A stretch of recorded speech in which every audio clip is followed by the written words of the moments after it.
আসসালামু আলাইকুম। আমাদের এই ব্যাচের মুরগিগুলো হচ্ছে আজকে দ্বিতীয় দিন। তো আমরা দ্বিতীয় দিনে কি কাজ করলাম সেই বিষয়গুলো আজকে আপনাদের সাথে শেয়ার করব।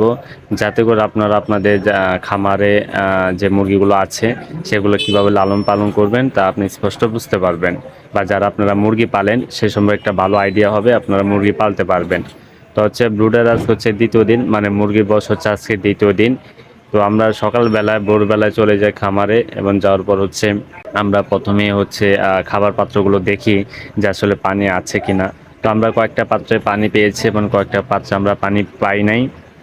তো আমরা সমস্ত খাবার পাত্রগুলো সব কয়টি খাবার পাত্রগুলো ওইখান থেকে সরাই ফেলি।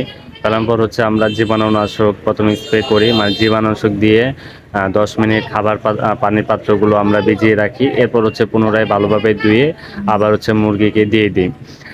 আর ফিড যেহেতু আমরা হচ্ছে খাবার পাত্রে না দিয়ে খাবার পাত্রে না দিয়ে যেহেতু পেপার উপর ছিটিয়ে দিচ্ছি, আজকে হচ্ছে দ্বিতীয় দিন আমরা হচ্ছে পেপার উঠিয়ে ফেলেছি।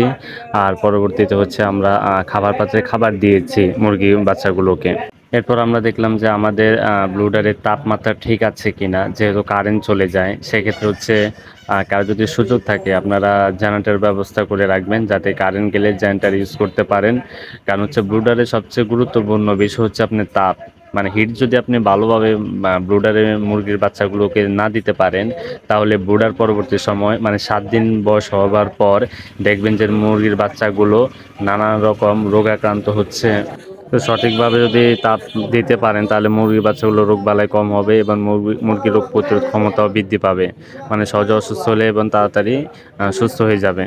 এরপর যে বিষয়টা আমরা খেয়াল করে দেখি যে মুরগির পায়খানা ঠিক আছে কিনা, মুরগির পায়খানার মধ্যে যেমন সবুজ পায়খানা চুনা পায়খানা করতেছে কিনা মুরগির বাচ্চাগুলো। যদি এরকম করে থাকে তাহলে আমরা ওই অনুযায়ী হচ্ছে মেডিসিন দিই, কারণ পায়খানা গুরুত্বপূর্ণ বিষয় মুরগির বাচ্চার ক্ষেত্রে।